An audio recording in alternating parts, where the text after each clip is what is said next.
तो पिछले 2 वीडियो में मैंने आपको ऑप्शन ट्रेडिंग के जबरदस्त स्ट्रेटजी के बारे में बताया जिसको फॉलो कर सकते हो आप कंसिस्टेंट बेस पर और आप उस चीज से जबरदस्त मार्केट में एंट्री ले सकते हो, जबरदस्त एग्जिट ले सकते हो। जितना भी आपके माइंड में कंफ्यूजन था, डाउट था कि कहां एंटर करे कहां एग्जिट करे, वो सारा चीज वो वीडियो में मैंने आपको क्लियर कराया। और सारे लोग ऑप्शन ट्रेड नहीं करते और जो भी मुझे फॉलो कर रहे हैं यूट्यूब वगैरह से, तो वो जानते हैं कि मैं आप लोगों को भी सजेस्ट करता हूं कि अगर आपने ट्रेडिंग अभी स्टार्ट किया है, लर्निंग फेज में हो आप, तो आपके लिए स्टॉक सबसे बेस्ट है। आप जाके अगर डेटा निकालोगे, रिपोर्ट निकालोगे, आपको एक ही चीज दिखेगा कि दुनिया का बड़ा से बड़ा ट्रेडर भी जो है वो स्टार्ट जो होता है ना, वो ऑप्शन के जगह स्टॉक से किया है। कोई भी ऑप्शन ट्रेडिंग से डायरेक्टली स्टार्ट नहीं करता है लॉन्गर टर्म में जो सक्सेसफुल हुआ है। मोस्टली आप बात करो, अगर आप इंडिया में देखोगे, जैसे कि राकेश झुंझुनवाला, राधा कृष्ण दमानी या विजय केडिया, जो भी इस टाइप के लोग आपको दिखेंगे, वो लोग और लंबे टाइम फ्रेम, बड़े टाइम फ्रेम से ट्रेडिंग स्टार्ट किया। हालांकि आप बोल सकते हो कि चलो इन लोगों के पास बड़ा कैपिटल था या बड़ा पहुंच था, उस समय मार्केट अलग था। आप अभी अगर यूट्यूब में भी देखते होगे, जो भी आपको यूट्यूबर्स दिख रहे हैं, आप डायरेक्टली अभी उनके चैप्टर को कॉपी करना चाहते हैं तो लोग डायरेक्टली उनके वीडियोस को देखते हैं और सोचते हैं कि कॉपी कर दें। आज वो अगर ऑप्शन ट्रेडिंग करके प्रॉफिट कमा रहे हैं, ऑप्शन बाइंग करके प्रॉफिट कमा रहे हैं, सेलिंग करके प्रॉफिट कमा रहे हैं, तो लोग चाहते हैं कि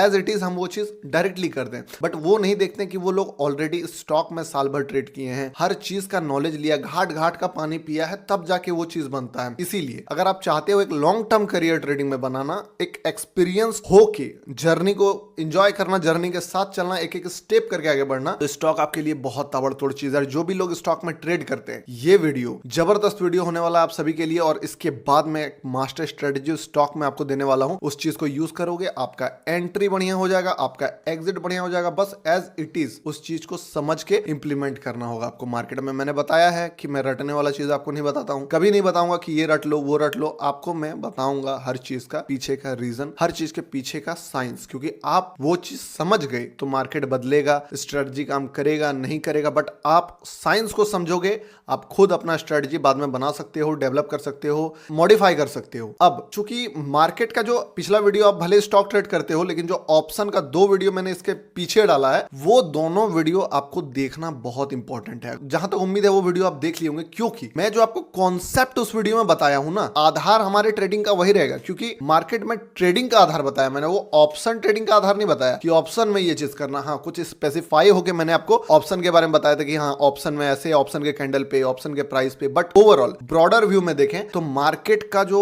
मूड होता है, मार्केट में जो काम हो रहा है, मार्केट में जो लोग पार्टिसिपेट कर रहे हैं, अल्टीमेटली सब पैसा कमाना चाह रहे हैं, आपके जेब से पैसा निकालना चाह रहे हैं। थोड़ा सा चीज बदल जाता है। थोड़ा क्या चीज बदल जाता है इसमें, जैसे कि जब बात ऑप्शन ट्रेडिंग की आती है तो वो क्लियरली सिर्फ ट्रेड हो रहा है। बट जब स्टॉक का बात आता है तो स्टॉक में इन्वेस्टमेंट भी है लोगों का। अब कुछ इन्वेस्टर का भी इन्फ्लुएंस इसमें रहता है। अब देखो, स्टॉक ट्रेडिंग करने का बहुत सारा एडवांटेज है, डिसएडवांटेज है, सब मैं बताऊंगा। डिसएडवांटेज अगर मैं बात करूं तो एक चीज आपको दिखेगा कि मार्केट जब भी मूव करेगा, आपका स्टॉक ऑलमोस्ट उसी दिशा में मूव करेगा। अगर मार्केट बुलिश है तो आपको दिखेगा कि आपका स्टॉक भी उसी डायरेक्शन में जा रहा है। आप उस दिन अगर सेल का ऑर्डर लगाओगे नॉर्मली, तो आपका मार्केट आपको सपोर्ट नहीं करेगा। तो इस हिसाब से आपको कुछ दिन में फ्रस्ट्रेट होगे, लगने लगता है कि भाई जब मार्केट को ही अल्टीमेटली स्टॉक्स फॉलो करता है, तो मैं डायरेक्टली निफ्टी या फिर बैंक निफ्टी को ही क्यों ना ट्रेड कर लूं, क्यों दिमाग लगाऊं मैं स्टॉक में ट्रेड करने का। टोटल जब यही चीज इसी पे चलता है, तो ये तो आप आधा पिक्चर देख रहे हो। पूरा पिक्चर ये भी तो है कि अगर निफ्टी थोड़ा सा भी बुलिश है और बुलिश साइड पे ट्रेड है, बहुत ज्यादा ही सपोर्ट आपको देखने को मिलता है उस चीज का। साथ ही कभी कभी एक्सेप्शन भी रहता है। कोई स्टॉक का एक होता है, मान लो एक फोर्स है कि 10% या 9%, इस टाइप का जो मोमेंटम रहता है, उस दिन आपका मार्केट नेगेटिव हो, कुछ भी हो, ये स्टॉक का अपना ताकत रहता है कि ये इस दिन फाड़ के मार्केट जिधर भी जाए ये खुद का मोमेंटम करने वाला। तो ये सब एक्सेप्शन है, बताऊंगा सारी चीजें। फिलहाल समझते हैं कि स्टॉक ट्रेडिंग कैसे करना है, क्या करना है। देखो, बहुत पहले मैंने यूट्यूब पे एक स्टॉक ट्रेडिंग पे वीडियो बनाया था कि स्टॉक, ऑप्शन, फ्यूचर, सारे ट्रेडिंग के बारे में, कि जो स्टॉक का गेम है वो एक लाठी का गेम है। समझो, लकड़ी का जो लाठी होता है, वहां पे अगर आपको लड़ने नहीं आता तो आप इस गेम से लड़ो। क्योंकि इसमें आप हमेशा ये मत देखो कि मैं सामने वाले को हरा दूंगा, साथ में देखो कि आप जिस इंस्ट्रूमेंट से लड़ने जाओगे वही इंस्ट्रूमेंट सबके हाथ में है। आप अगर लाठी लेके लड़ने गए हो वहां पे वॉर में,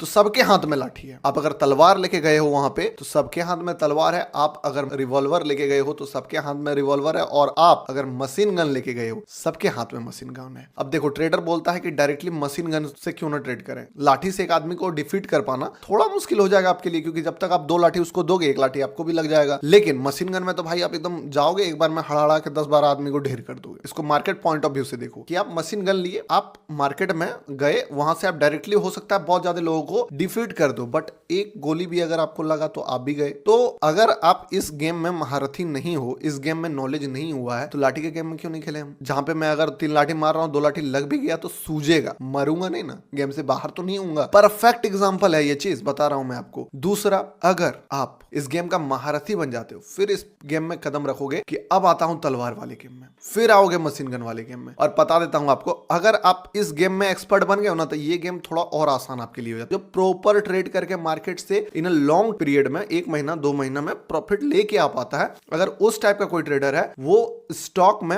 और अच्छा परफॉर्म करेगा। अल्टीमेटली आपको पैसा बनाना है। मतलब समझो कि अगर कोई यूपीएससी का तैयारी कर रहा है तो एसएससी तो उसके लिए बच्चे का खेल हो जाता है। इसी टाइप से ये भी चीज काम करता है। तो जब ये बेनिफिट है तो क्यों नहीं हम इस चीज को करें। देखो यहाँ पे बात हो जाता है कि चलो ये तो बड़ा पोस्ट है, मैं यूपीएससी क्यों ना लूं, बट मार्केट में ऐसा थोड़ी ना है। मार्केट में आपको प्रॉफिट से मतलब है। आज एसएससी है, कल यूपीएससी भी हो जाएगा, रुकना थोड़ी ना, आप तो चल रहे हो, आगे बढ़ रहे हो। तो ये सारा चीज हो जाता है। अब जो बंदे स्टॉक में ट्रेडिंग करते हैं, वो एक बहुत बड़ा मिसकंसेप्शन यूट्यूबर ने फैला के रखा है कि आपको हमेशा लार्ज कैप के पीछे जाना चाहिए, मिड कैप से दूर रहना चाहिए, मार्केट में लिक्विडिटी नहीं है, मार्केट में ये नहीं है, मार्केट में वो नहीं है। ये सारी पुरानी बातें हैं। आधा अधूरा ज्ञान लेके फंस जाते हैं लोग। देखो, बोलते हैं कि सिर्फ रिलायंस, एचडीएफसी बैंक, टीसीएस, इस टाइप के स्टॉक में ट्रेड करना चाहिए। देखो, सबका मेथड अलग अलग, कोई अगर कर रहा है तो बहुत अच्छा कर रहा है, मैं उस चीज से डिनाई नहीं करता हूं, बट मेरा खुद का जो ओपिनियन है, मैं सेफ स्टॉक तो चाहिए ही नहीं करना, हमको सेफ्टी नहीं करना। मैं ओवरनाइट रिस्क थोड़ी लेके जा रहा हूं, मैं इंट्राडे ट्रेड करने आया हूं। मेरा स्टॉप लॉस है सिस्टम में डाला हुआ। सेफ खेल के मुझे क्या ही मिलेगा, मैं क्यों सेफ खेलूं। मैं वाइल्ड स्टॉक ढूंढूंगा ना, वाइल्ड मोमेंटम ढूंढूंगा, जहां पे 5% 10% का मूव है, क्योंकि मैं मिडिल का मिड निकालने आया हूं। मैं मिडिल का जो क्रीम है, पूरा जो राइड है, उसका बीच का पोर्शन खाने आया हूं। अब यहां पे अगर कोई स्टॉक का मोमेंटम ही 1% का है, मैं मिडिल से कैसे कितना निकालूंगा। अब कोई स्टॉक का अगर मान लो ओवरऑल डे मोमेंटम ही 1% का, मैं कितना निकालूंगा इसके बीच से। 2 पॉइंट निकालने में हालत खराब हो जाए। शुरुआत मैंने भी किया था यहां से, बट ये गेम मुझे बोर लगता है, सिंपल बताता हूं। दूसरी बात, ब्रोकरेज स्टॉक में थोड़ा सा ज्यादा होता है। स्टॉक ट्रेडर का टारगेट होना चाहिए, वो पहले नॉर्मल इक्विटी से स्टार्ट करके एमआईएस से धीरे धीरे वो उसी स्टॉक का फ्यूचर ट्रेड करना शुरू कर दे। ये चीज उसका टारगेट होना चाहिए, क्योंकि यहाँ पे ब्रोकरेज बहुत कम लगता है। क्योंकि अगर मैं आपको बताऊं, एक ही स्टॉक का मान लो आप कैश में 1000 क्वांटिटी बाय करोगे और फ्यूचर में 1000 क्वांटिटी बाय करोगे, तो ऑलमोस्ट डबल ट्रिपल का आपको ब्रोकरेज का अंतर हो जाता है। तो अगर ब्रोकरेज इतना ज्यादा लग रहा है, खड़ा हुआ साइडवेज 1% 0.5% हिलने वाला स्टॉक में अपना टाइम, मेहनत, एनर्जी क्यों बर्बाद करूं। तो मुझे तो चाहिए भैया वाइल्ड मोमेंटम बोला। अब लार्ज कैप और लिक्विडिटी का जो ये हल्ला बचा हुआ है मार्केट में, वो क्या है उसका सच्चाई सुनो। देखो, जितना भी लोग स्टॉक ट्रेड करते हैं, सिंपल सा बात बताओ, आप 1 करोड़ 50 लाख से तो स्टॉक ट्रेड करोगे नहीं, करोगे तो फ्यूचर में करोगे। स्टॉक में अगर आप आए हो, इंट्राडे में आए हो, तो कितना होगा आपका कैपिटल? 1 लाख, 2 लाख, 5 लाख, इससे ज्यादा नॉर्मली किसी का भी रहता नहीं है जो कि स्टॉक ट्रेड करते हैं। मैं ऑप्शन, फ्यूचर, इसका बात नहीं कर रहा हूं, स्टॉक ट्रेडर का बात कर रहा हूं, जो एमआईएस में डायरेक्टली, मतलब रिलायंस का फुट नहीं, रिलायंस का इक्विटी को एमआईएस में बाय सेल करते हैं। तो अगर आपका कैपिटल इतना है तो आपको प्रॉब्लम नहीं होने वाला है। आप निफ्टी 50 से बाहर निकलते हुए, Nifty 50, Nifty mid cap 50, Nifty next 50, और जो भी रिसेंट में आईपीओ आए हैं बढ़िया स्टॉक के, जैसे अभी रिसेंट में आईपीओ किसका आया है? एलआईसी है, पेटीएम है, बहुत सारे स्टॉक है, डिलीवरी है, कैंपस है, बहुत सारे स्टॉक का आईपीओ आया। एकदम स्मॉल कैप को अवॉइड करना है। मोर देन 4-5 हजार 6,000 करोड़ से नीचे का स्टॉक अगर है, उसको अवॉइड करना है। फ्री फ्लोट थोड़ा एडवांस कॉन्सेप्ट हो जाएगा कि किसी स्टॉक का अगर 10,000 करोड़ का मार्केट कैपिटल है और उसका फ्लोटिंग शेयर जो मार्केट में है वो मान लो 2-3 हजार करोड़ है, तो बात अलग है। और वहीं कहीं अगर 50,000 का कंपनी है, 50,000 करोड़ का, और उसका मार्केट में शेयर 2% अवेलेबल है, जैसे कि अडानी में होता था, तो वो और ज्यादा वाइल्ड मोमेंटम, वहां लिक्विडिटी का इशू आ जाएगा। तो आपको सिंपल मैं बताता हूं, यूट्यूब वाले वीडियो में भी मैंने बहुत अच्छा स्ट्रेटजी आपको प्रोवाइड कराया है, जैसे कि इस स्ट्रेटजी पे 10 ट्रेड आज तक का आपका लॉस रिकवर कर देगा। ताबड़तोड़ स्ट्रेटजी है। हाँ, आपको स्टॉक कैसे ढूंढना है, स्ट्रेटजी वाला पार्ट भी आएगा, टेंशन नहीं लेना, जबरदस्त स्ट्रेटजी दूंगा। अभी फिलहाल समझो स्टॉक कैसे ढूंढना है। देखो सिंपल है, फायर्स में जाके अकाउंट आप लोग खुलवा लो, फ्री ऑफ कॉस्ट अकाउंट, अपनी कोई प्रमोशन नहीं देने वाला हूं मैं, लिंक अपना ऐसे ही जाके खुलवा लो,